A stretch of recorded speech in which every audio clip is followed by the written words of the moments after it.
Ladies and gentlemen, please clear all aisles now. The program is about to begin.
Ladies and gentlemen, please clear all aisles now. The program is about to begin.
Ladies and gentlemen, Tom Bernstein, Chairman of the United States Holocaust Memorial Council. Survivors of the Holocaust, museum friends, distinguished guests, welcome to this ceremony and this magnificent rotunda. Some may ask why we remember the Holocaust in this Hall of Democracy in the capital of the free world? Or for that matter, why is there a Holocaust museum on our National Mall? The answer lies in the fact that this great country was founded on an idea, one of the most consequential ideas in human history.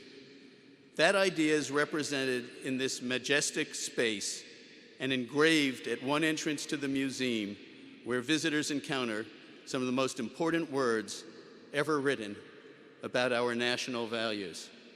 They begin, "We hold these truths to be self-evident." The Declaration of Independence was perhaps the very first human rights proclamation, and universal freedom is at the heart of our democracy. This house of the democracy is situated at one end of the mall, and at the other end sits the Lincoln Memorial. Midway between is our museum, whose lessons stand as a cautionary tale in stark contrast to the rest of the mall. As one U.S. Senator said shortly after the museum opened, the Washington Monument has never looked quite so beautiful as it does now that it stands next to the Holocaust Museum. For the Holocaust teaches us that freedom is fragile and that each of us must be vigilant in protecting it. With freedom comes responsibility. Weimar Germany was an advanced, educated nation with a democratic constitution and a free press. That's why the challenge to civilization that the Nazis represented reminds us that it is not enough to cherish our national ideals. We must be ever wary of human nature and constantly work to advance those ideals. Sometimes we must fight and sacrifice for those ideals. Over 16 million Americans fought in World War II, and more than 400,000 gave the ultimate sacrifice in order to defeat Nazism and fascism. As we watch the flags of each of the U.S. Army divisions that liberated the concentration camps enter the rotunda, we remember that the brave young soldiers who freed Europe, ended the Holocaust, and preserved American democracy. To paraphrase General Dwight Eisenhower's stunned reaction upon seeing the newly liberated camp at Ohrdruf, it's important to know not only what we are fighting for, we must also know what we are fighting against. So the young servicemen and women who will shortly present these divisional flags remind us of the catastrophic events of the past and the daunting challenges of the present. On this day of remembrance, we remember the victims and we remember those who liberated them. And we must also remember that today our world faces new threats and a new extremist ideology, and that young Americans are yet again on the front lines of freedom. Thank you.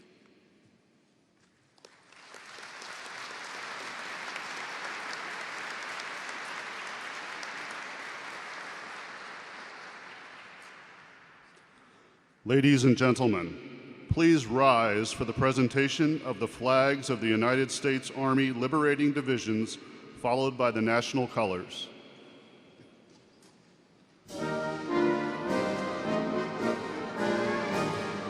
First Infantry Division, Falkenau an der Eger. 101st Airborne Division, Landsberg. 2nd Infantry Division, Leipzig, Schonfeld, and Sperrgau. 82nd Airborne Division, Verblin. 4th Infantry Division, Dachau Subcamps, 20th Armored Division, Dachau. 8th Infantry Division, Verblin. 14th Armored Division, Dachau Subcamps. 26th Infantry Division, Gusen. 12th Armored Division, Landsberg. 29th Infantry Division, Dinslaken. 11th Armored Division, Gusen and Mauthausen. 30th Infantry Division, Pfefferlingen. 10th Armored Division, Landsberg. 69th Infantry Division, Leipzig-Tekla. 104th Infantry Division, Dora Mittelbau. 71st Infantry Division, Gunskirchen. 103rd Infantry Division, Landsberg. 80th Infantry Division, Buchenwald and Ebensee. 99th Infantry Division, Dachau Subcamps. 83rd Infantry Division, Langenstein. 95th Infantry Division, Werl. 84th Infantry Division, Allum and Salzwedel. 90th Infantry Division, Flossenburg. 86th Infantry Division, Attendorn. 89th Infantry Division, Ohrdruf.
Please remain standing for the presentation of the national colors.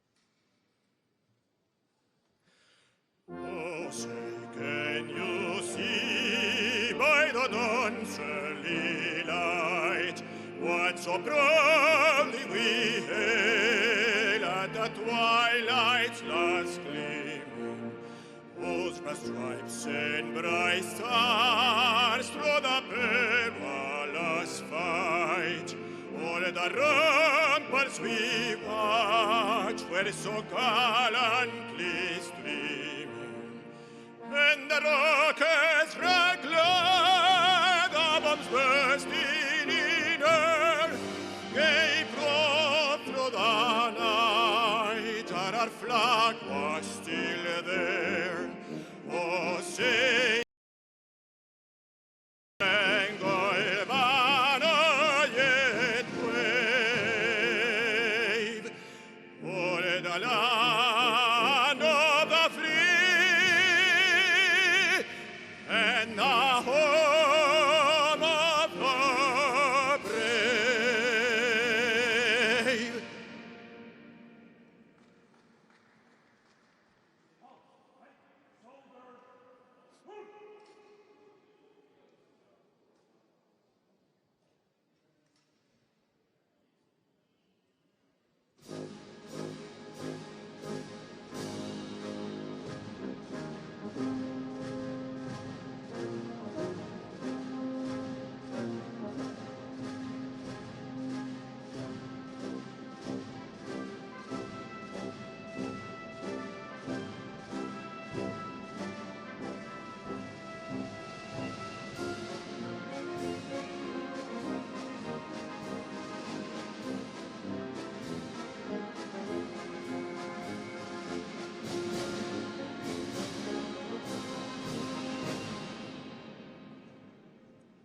Ladies and gentlemen, please be seated.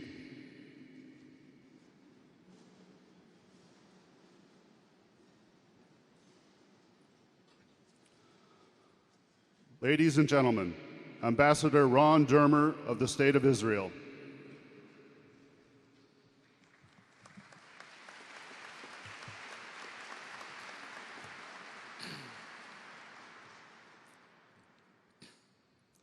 Distinguished guests, ladies and gentlemen, and above all, the survivors and their families who are here with us today.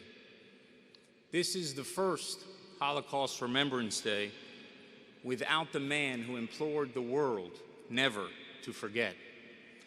Elie Wiesel's gentle voice and towering conscience are no longer here to remind us, to teach us, to challenge us, and to inspire us. But his powerful words remain with us. Perhaps the most powerful of all was his insight that the opposite of love is not hate, but indifference. Like so much else during the Holocaust, words like love, hate, and indifference took on a sharper meaning. The Holocaust laid bare the unimaginable hatred of Hitler, Himmler, Eichmann, and all those who ordered, planned, and carried out the final solution. It unleashed the horrors of the gas chambers, the cruelty of Mengele, and the bloodlust of willing executioners who filled mass graves across Europe. But the Holocaust also revealed how deep the love of a parent, a child, a brother, a sister, a friend, a neighbor, and even a stranger could be. There was a Schindler, a Wallenberg, a Sugihara, and a Contreras. There was American prisoner of war, Master Sergeant Roddy Edmonds, who in a single moment of courageous defiance saved 200 Jewish American soldiers. And there were thousands more righteous among the nations who risked their lives to save Jews. The Holocaust also gave new meaning to the word indifference. In 1944, Jewish leaders pleaded with the Allied powers to bomb the tracks to the death camps, at a time when as many as 10,000 Jews were being gassed to death every day in Auschwitz. A U.S. official infamously responded that such bombing, quote, might provoke even more vindictive action by the Germans. Allied leaders knew of the Holocaust as early as 1942. Millions might have been saved had action been taken sooner, but action wasn't taken. The brave American soldiers who liberated Buchenwald, Dachau, and other concentration camps saved many thousands, but they arrived too late for many millions. Ladies and gentlemen, much is unique about the Holocaust. The Holocaust is unique because all Jews were targeted for extermination, and because that extermination was systematically planned and methodically executed. The Holocaust is unique because this extermination was an end in itself and not merely a means to an end. And the Holocaust is unique because of the unique hatred that it unleashed, a hatred towards Jews that has proven so malleable and resilient across the ages and around the globe. But one thing that is not unique about the Holocaust was the world's indifference to suffering. A world that turned its back on the Jews has also turned its back on many others. A world that promised never again to sit idly by, sat idly by in Cambodia, in Rwanda, in Sudan, and elsewhere. History shows that indifference has been the exception, not the rule. The exceptions have been the decisions like the one President Trump made to respond to a chemical attack by the Assad regime against innocent men, women, and children. That decision was a defiance of indifference. And if evil triumphs when good men do nothing, we should all seek to live in a world that defies indifference. Those contemplating evil should know that they will face more than the soft power of self-righteous condemnations and feel-good hashtags. They should know that they will face the hard power of a civilized world prepared to use military might to confront barbarism. To those who argue that such action will not solve complicated problems, there is a simple answer. The fact that we could not do everything is not an argument for doing nothing.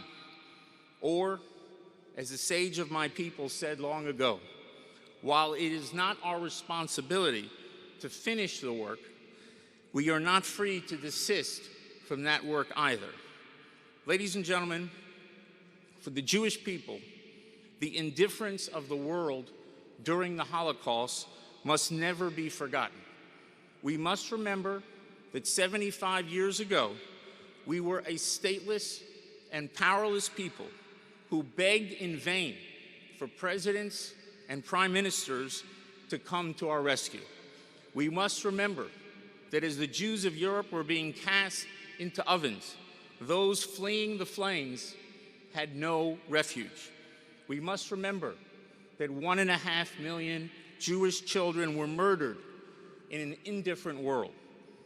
The Jewish people must always remember, for then we will better appreciate the meaning of Israel, the country I am privileged to represent here today. On Holocaust Remembrance Day, more than any other day, Israel is the Jewish people's defiance of an indifferent world. For 2,000 years, we prayed and dreamed to return to our homeland, restore our sovereignty, and rebuild Jerusalem.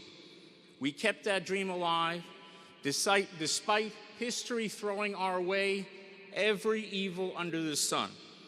And over a half-century before the Holocaust, one force that propelled modern Zionism was a determination to make that dream a reality in a world indifferent to anti-Semitism. The Holocaust, ladies and gentlemen, turned that determination into a sacred mission to defy the world's indifference, establish a Jewish state, and secure the Jewish future. For 69 years, Israel has defied the world's indifference by gathering our exiles from the four corners of the earth, by transforming a barren land into a global technological power, and by building a vibrant democracy that stands as a beacon of freedom, decency, and compassion in a dark and cruel region. But above all, Israel has defied the world's indifference by transforming a powerless people marked for annihilation into a sovereign nation capable of defending itself. So today, let us remember the love, the hate, and the indifference. Let us heed the words of Leviticus, Lo ta'amod al dam re'echa. Do not stand idly by the blood of thy neighbor. Let us work for a world that defies indifference. And may Israel continue to defy indifference. On this day, above all days, Israel pledges to continue to stand strong and proud, remembering the past, grateful for the present, and more determined than ever to build a brilliant future. Yehi zichram baruch. May the memory of the 6 million be blessed.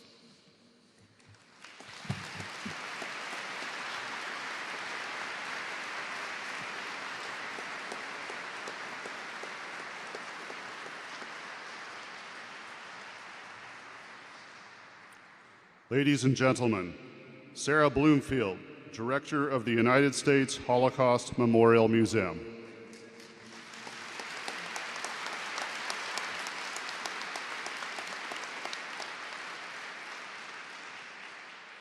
Mr. Vice President, distinguished guests, and above all, our very cherished Holocaust survivors. 38 years ago yesterday, America's first national commemoration of the Holocaust took place in this very rotunda. On April 24th, 1979, the idea to build a United States Holocaust Memorial Museum was just that, an idea. At the time, there was a presidential commission to study how our nation should remember the Holocaust. The commission, which eventually recommended the creation of an educational museum and this commemoration, was chaired by Elie Wiesel. He spoke at every single annual commemoration in the early years, and most recently in 2009. And now Elie is gone. As a tribute to his singular leadership and to all the survivors, I would like to share with you selections from his remarks of 38 years ago. Friends, what does one do with such memories of fire, with so many fragments of despair? How does one live in a world which witnessed the murder of 1 million children? Those of us who were there are haunted by those whose lives were turned into ashes, by those whose cemetery was the sky. I belong to a traumatized generation, Jewish victims stripped of their identity and disowned by the whole world. Every occupied nation, every underground movement received help from London, Washington, or Moscow. Not the Jews. They were the loneliest victims. The world knew and kept silent. And yet, when the nightmare lifted, there was no hate in the hearts of those who survived, only sadness, and paradoxically, hope. For some reason, they were convinced that out of grief and so much suffering, a powerful message of compassion and justice would be heard and received. They were convinced that after Auschwitz, people would no longer yield to fanaticism, nations would no longer wage war, and racism, anti-Semitism, and class humiliation would be shamed forever. The survivors advocated hope, not despair. Their testimony contains neither rancor nor bitterness. They knew too well that hate is self-debasing and vengeance self-defeating. Instead of choosing nihilism and anarchy, they chose to opt for man. Instead of setting cities on fire, they enriched them.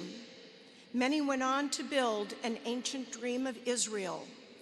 They chose to remain human and to fight for human rights. For we have learned certain lessons.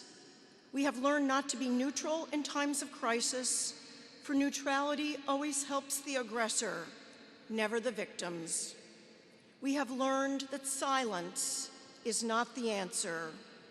We have learned that the opposite of love is not hatred, but indifference. What is memory if not a response to and against indifference? So let us remember, for their sake and ours, let us remember the heroes of Warsaw, the martyrs of Treblinka, the children of Auschwitz. They fought alone, they suffered alone, they lived alone, but they did not die alone, for something in all of us died with them. Today, we pledge to Elie Wiesel, to all the survivors and the victims, we shall always remember, for your sake and for ours.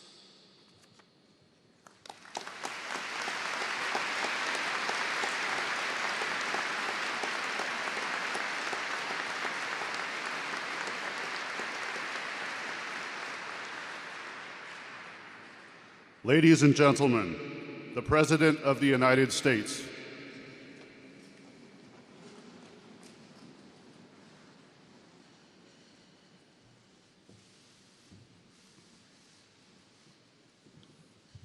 Thank you very much.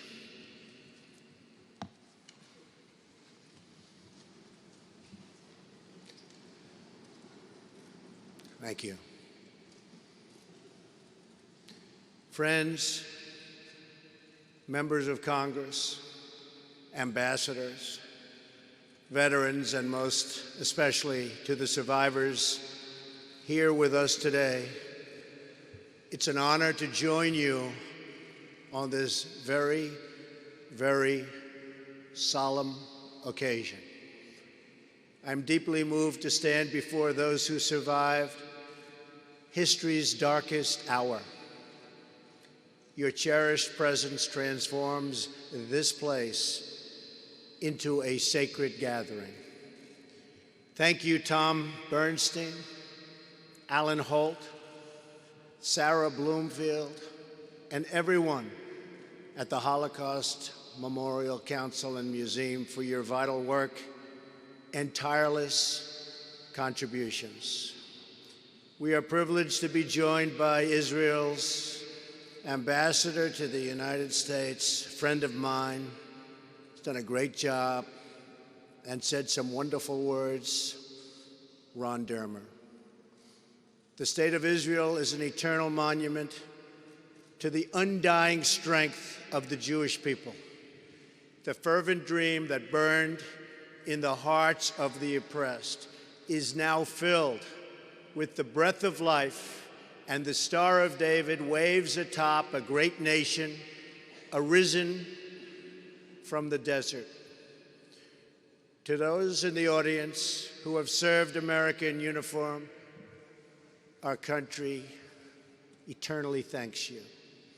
We are proud and grateful to be joined today by veterans of the Second World War who liberated survivors from the camps. Your sacrifice helped save freedom for the world, for the entire world.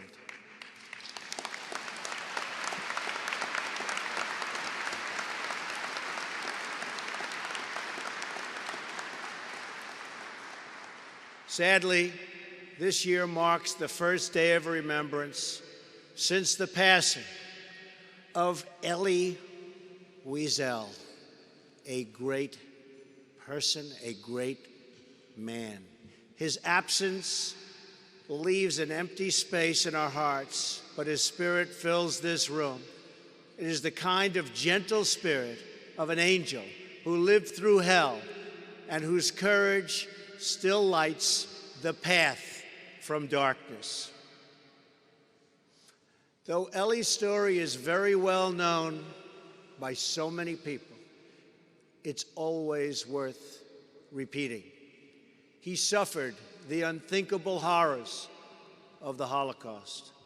His mother and sister perished in Auschwitz. He watched his father slowly dying before his own young eyes in Buchenwald. He lived through an endless nightmare of murder and death, and he inscribed on our collective conscience the duty we have to remember that long, dark night so as never to again repeat it. The survivors in this hall, through their testimony, fulfilled the righteous duty to never forget and engrave into the world's memory the Nazi genocide of the Jewish people. Your witnessed evil and what you saw is beyond description, beyond any description. Many of you lost your entire family, everything and everyone you loved gone. You saw mothers and children led to mass slaughter. You saw the starvation and the torture. You saw the organized attempt at the extermination of an entire people. and great people, I must add. You survived the ghettos, the concentration camps, and the death camps, and you persevered to tell your stories. You tell of these living nightmares because despite your great pain, you believe in Elie's famous plea that for the dead and the living, we must bear witness. That is why we are here today, to remember and to bear witness, to make sure that humanity never, ever forgets. The Nazis massacred 6 million Jews. 2 out of every 3 Jews in Europe were murdered in the genocide. Millions more innocent people were imprisoned and executed by the Nazis without mercy, without even a sign of mercy. Yet even today, there are those who want to forget the past. Worse still, there are even those filled with such hate, total hate, that they want to erase the Holocaust from history. Those who deny the Holocaust are an accomplice to this horrible evil and will never be silent. We just won't. We will never, ever be silent in the face of evil again.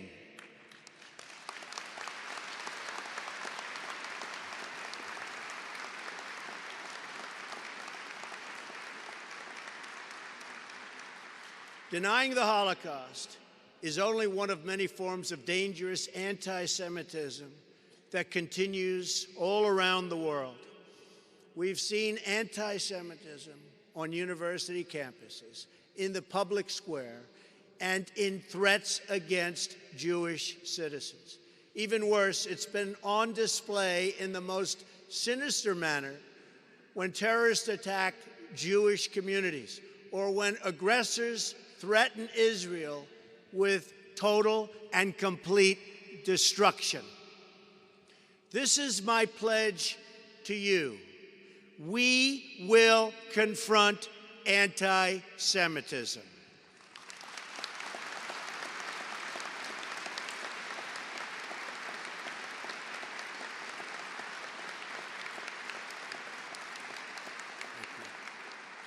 We will stamp out prejudice. We will condemn hatred. We will bear witness, and we will act.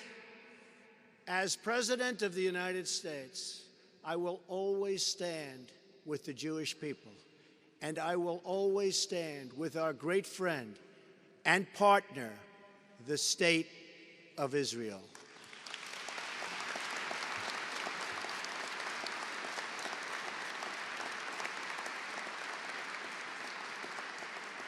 So today we remember the 6 million Jewish men, women, and children whose lives and dreams were stolen from this earth.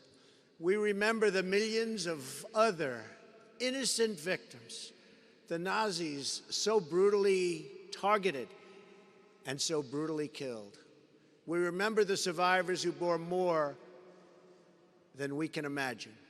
We remember the hatred and evil that sought to extinguish human life, dignity, and freedom.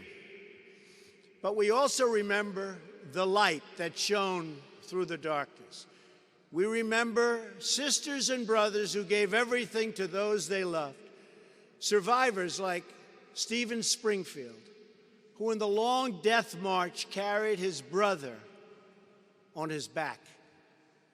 As he said, "I just couldn't give in." We remember the brave souls who banded together to save the lives of their neighbors, even at the risk of their own life. And we remembered those first hopeful moments of liberation when at long last the American soldiers arrived in camps and cities throughout occupied Europe, waving the same beautiful flags before us today, speaking those 3 glorious words: "You are free." It is this love of freedom, this embrace of human dignity, this call to courage in the face of evil, that the survivors here today have helped to write onto our hearts.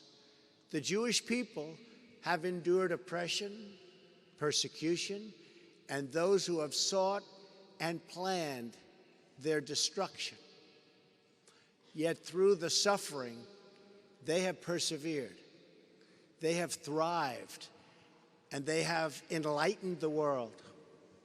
We stand in awe of the unbreakable spirit of the Jewish people. I want to close with a story enshrined in the museum that captures the moment of liberation in the final days of the war. It is the story of Gerda Klein, a young Jewish woman from Poland. Some of you know her. Gerda's family was murdered by the Nazis. She spent 3 years imprisoned in labor camps, and the last 4 months of the war on a terrible death march. She assumed it was over. At the end, on the eve of her 21st birthday, her hair had lost all of its color, and she weighed a mere 68 pounds. Yet she had the will to live another day. It was tough. Gerda later recalled the moment she realized that her long-awaited deliverance had arrived. She saw a car coming towards her. Many cars had driven up before, but this one was different. On its hood, in place of that wretched swastika, was a bright, beautiful, gleaming white star. 2 American soldiers got out. One walked up to her. The first thing Gerda said was what she had been trained to say. "We are Jewish, you know. We are Jewish." And then he said, "So am I." It was a beautiful moment after so much darkness, after so much evil. As Gerda took this soldier to see other prisoners, the American did something she had long forgotten to even expect. He opened the door for her. In Gerda's words, that was the moment of restoration, of humanity, of humanness, of dignity, and of freedom. But the story does not end there, because as some of you know, that young American soldier who liberated her and who showed her such decency would soon become her husband. A year later, they were married. In her words, he opened not only the door for me, but the door to my life and to my future. Gerda has since spent her life telling the world of what she witnessed. She, like those survivors who are among us today, has dedicated her life to shining a light of hope through the dark of night.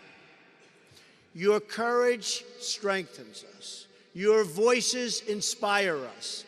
And your stories remind us that we must never, ever shrink away from telling the truth about evil in our time.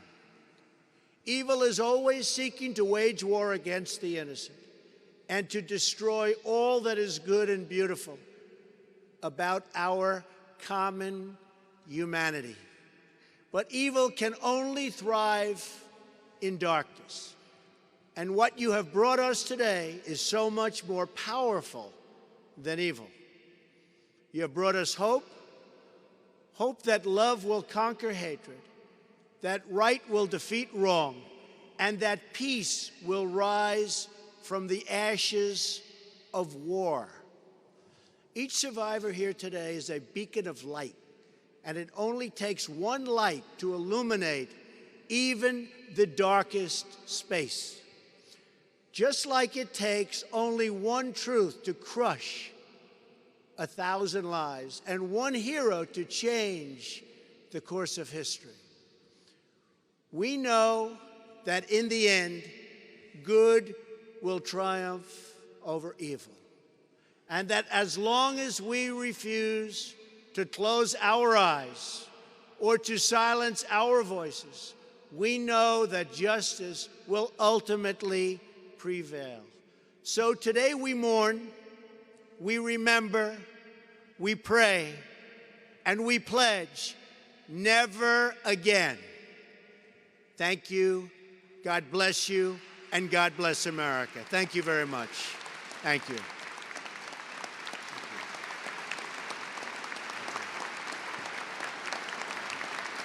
Thank you very much.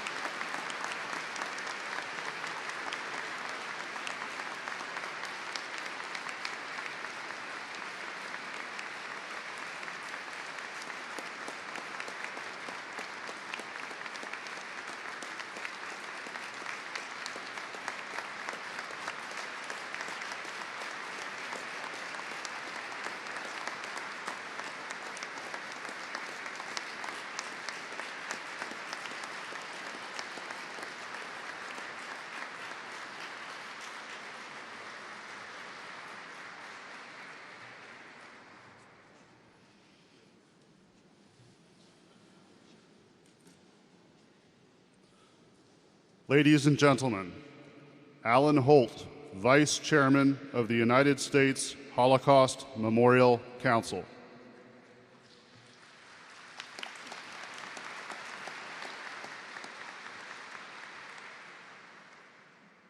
Thank you, Mr. President.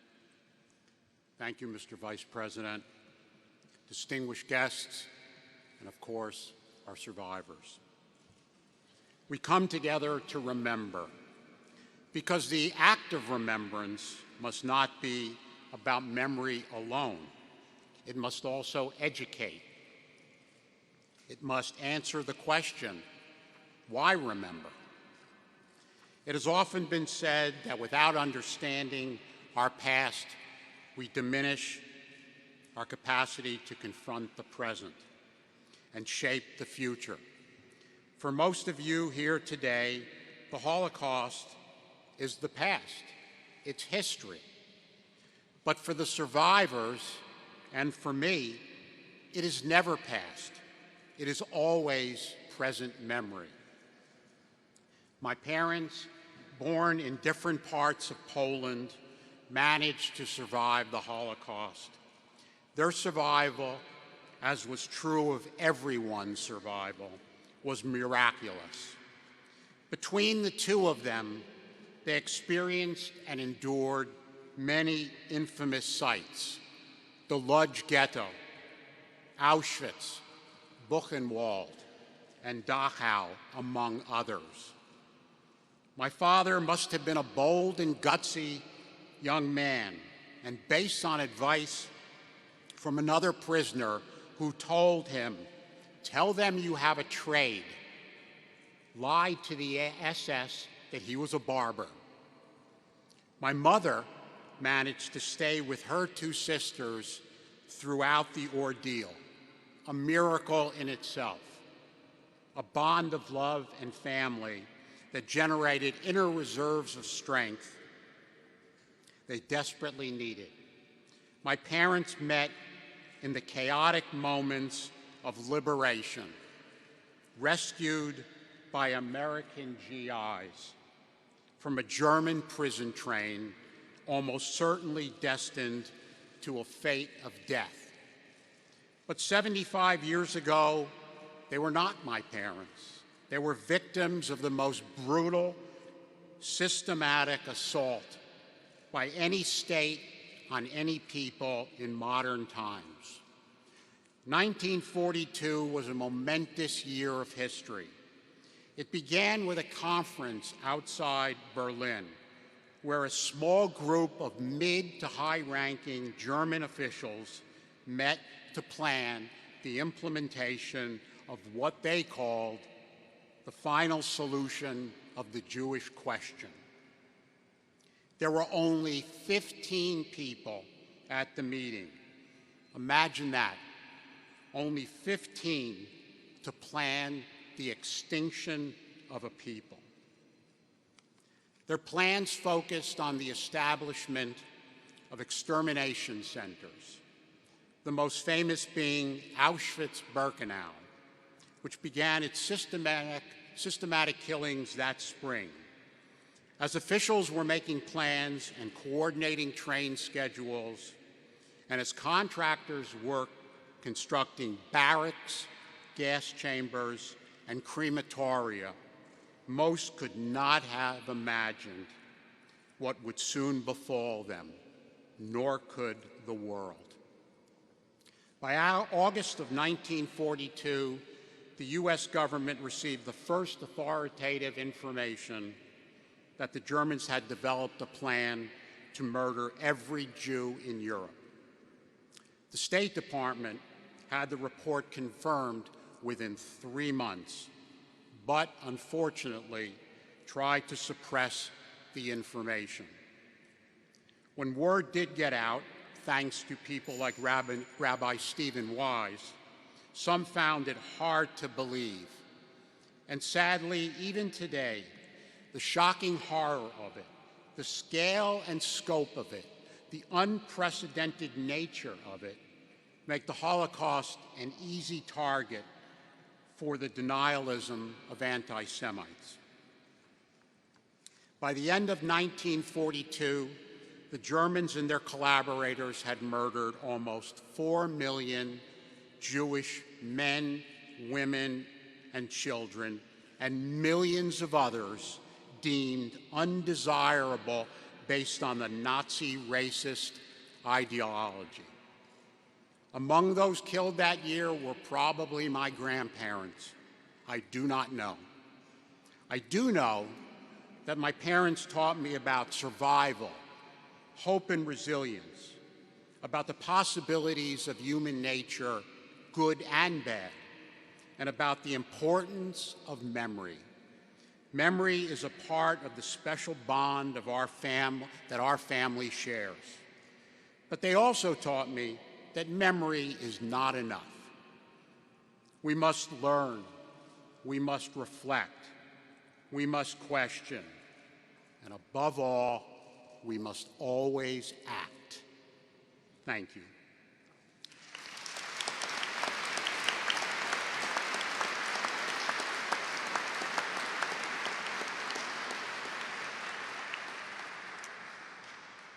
We will now begin the candle lighting ceremony, and it will be my honor to invite Holocaust survivors, accompanied by members of Congress, to light the candles.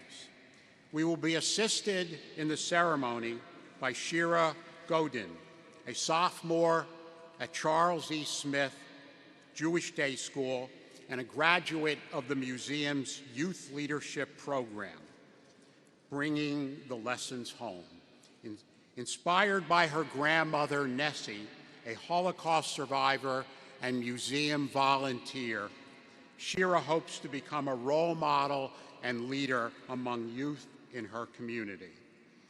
I would like to ask Senator Roy Blunt to stand by the first candle. The first candle will be lit by Ruth Bernstein and Peter Feigl. Ruth's family fled from Berlin to Amsterdam and eventually got out on the last ship from Rotterdam to the U.S. Ruth's grandmother was denied a visa and was killed by the Nazis. Peter, also born in Berlin, fled with his family to Vienna, then Belgium, and then Vichy, France. His parents were murdered in Auschwitz.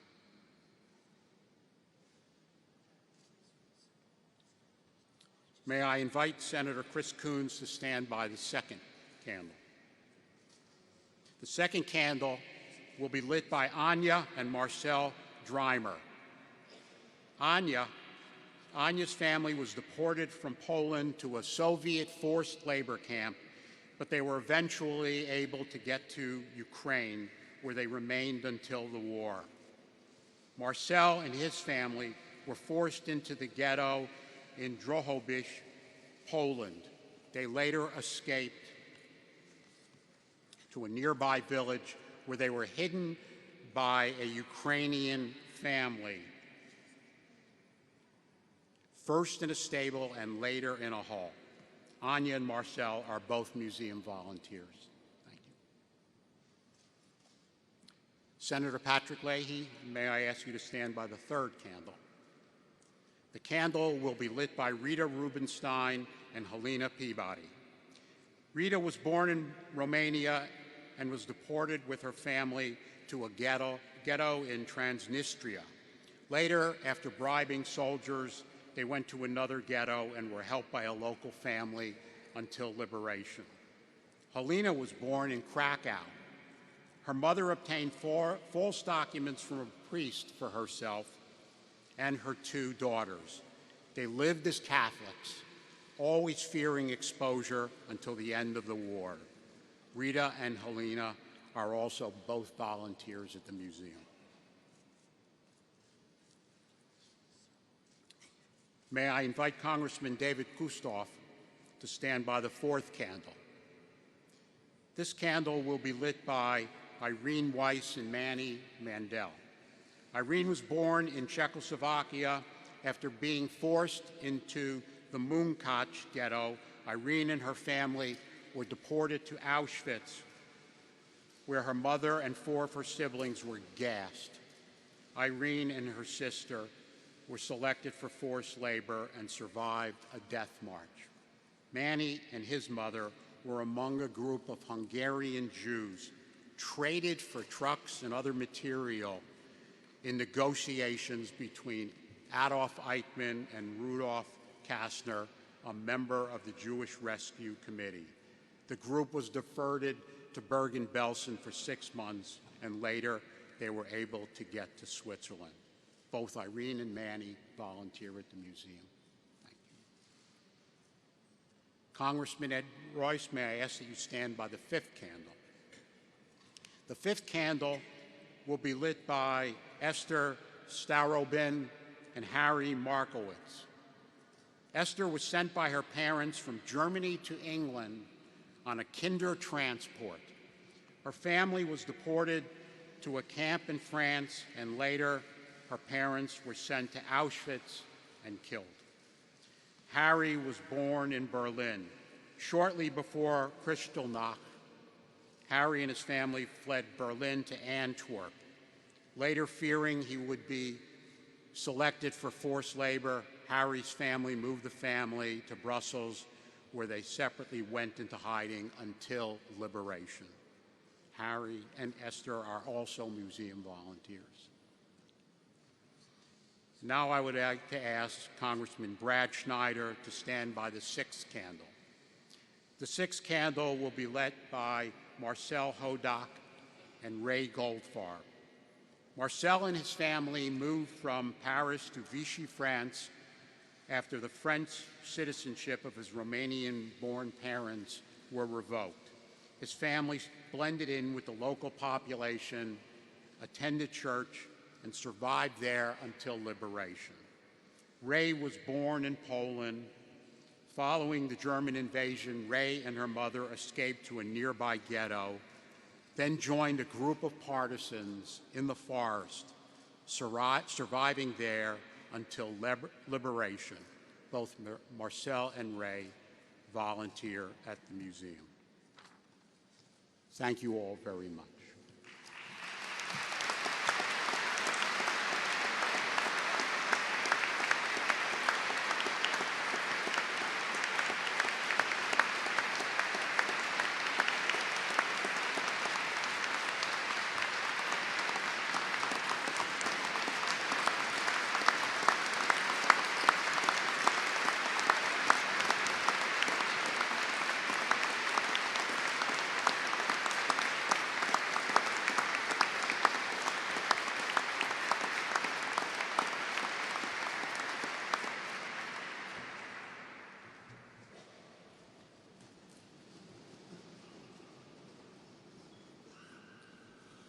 Please rise for El Malay Rakamin, Prayer for the Dead. It will be chanted by cantor Tom King, followed by survivor Nat Shafir, a Holocaust survivor from Romania, will lead us in reciting Kaddish.